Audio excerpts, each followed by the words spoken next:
Lives of the Artists by Giorgio Vasari, Volume 1, translated by George Bull.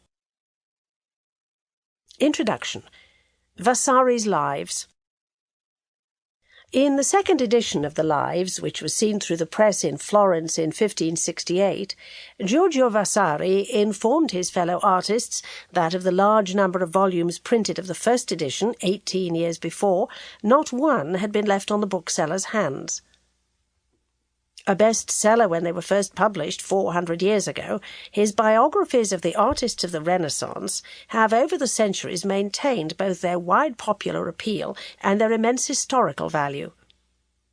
Vasari was born in 1511, about the time Henry VIII came to the throne of England, in Arezzo, a Tuscan town which was subject to the Republic of Florence. He was a year old when, by force of Spanish arms, the Medici family were restored to power in Florence, to rule there almost without interruption for over 200 years.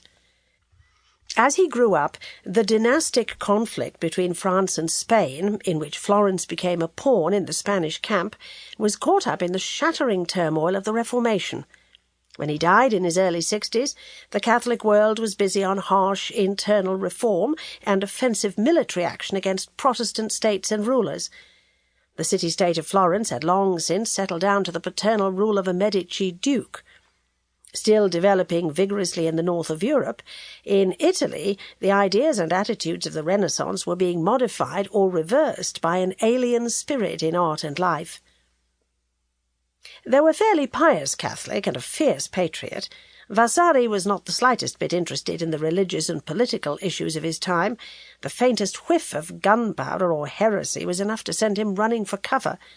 Like Uccello, murmuring about the beauties of perspective as his wife nagged him to come to bed, like his contemporary Benvenuto Cellini, a braver but not a better man, Vasari was obsessed by art.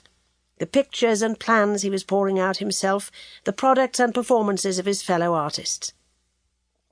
Nevertheless, the lives were shaped by the historical circumstances of 16th-century Italy, autocratic governments in Rome and Florence, a balance between freedom of movement and incipient censorship of thought, and a newly established role for the artist in society, partly servant to the court and the people, and partly a professional, answerable to himself and God alone.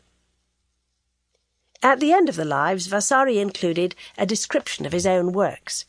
From this, and from what he tells us elsewhere, emerges an autobiography which is generally unexciting in itself, but valuable for the light it throws on the genesis of the Lives. Sample complete. Ready to continue?